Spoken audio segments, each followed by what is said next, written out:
Life update na lingaw ko nagusog ko karong adlaw. Kina ako'y nakailang nga buutan. Basta lingawin si Diya kauban si Ate Bimbam tapos kanihang kajinuan ng Diya kan ba pakipag sama sa imo niya ani basta lingaw si Diya nga kaniyang buutan.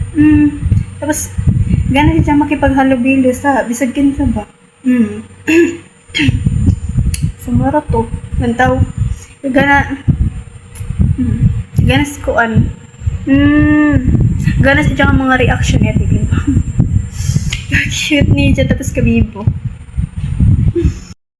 out kay Ate Bimbam di ay no nagkita mi ni Ate Bimbam sa kuan sa may nakalimot ko dito sa basta nagkita mi tapos kani ang nagkuan si Judy niya nagbisita na suri-suroy tapos pauli na ko di just kuan ba sa iyang lugar at na pa dyan sa putuhan tapos kani basta kabibo ni siya kauban kabibo ni Ate Bimbam kauban ako naglungkoy ron kauban tapos basta gibo manggod ko tapos maguhay pa na kuan ulian gikan mo ko na iniyang lantan kabibo kauban ni kuan ni kani ang kuan Ate Bimbam tapos kani ang kalingaw ni Jet ara ni siya murag naami si Jaba tapos ganahan siya nga kuha na si Jay na kauban na nagpicture niya na kabuta ni dyan na nabusog ko tapos nalingaw ko day gilibre ko ni Ate Bimbam kabuta niya na magkita na po ni sunod salamat kayo Ate Bimbam no nabusog ko sa lalo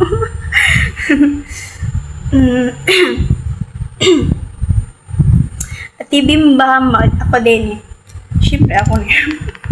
Si Lisa. Mutawag na ko sa number Ate Bimbam kapag kuan. Load sa number na. Pero pwede po kan mo tawag sa akong number. Karon kay nanak ko sa kuan. Sa bahay. Nakawin ako sa akong cellphone. Salamat kaayo Ate Bimbam no. Out sa imuha Ate Bimbam. Be safe sa biyahe.